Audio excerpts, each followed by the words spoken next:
All right, thanks, Ellen. It's 6:54, 60 degrees outside. It's time for my final thought. Now, rent strikes have gained popularity among tenants in cities hit hard by gentrification and sharply increasing rent prices. Now, experts say the trend is a sign of tenant desperation amid rising housing costs in urban areas and an attempt to fight back.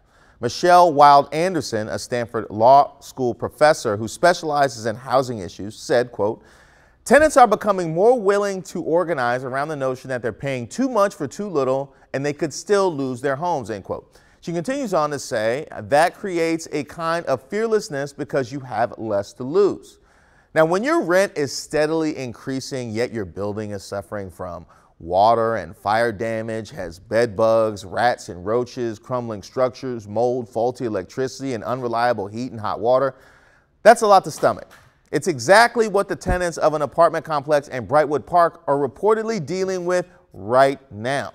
Now, rent strikes actually date back to the Second Industrial Revolution in the late 1800s and the early 1900s and have seen spikes in popularity over the past century and a half that tend to coincide with periods of extreme inequality, Anderson also said.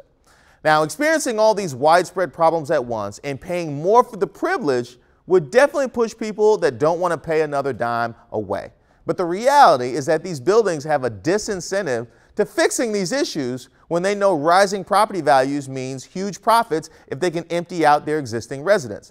They're effectively playing on the pain and discomfort of the current residents to make way for new ones that'll pay much more money. Is this the city we want? Well, it's the city we're going to get unless we make a stand.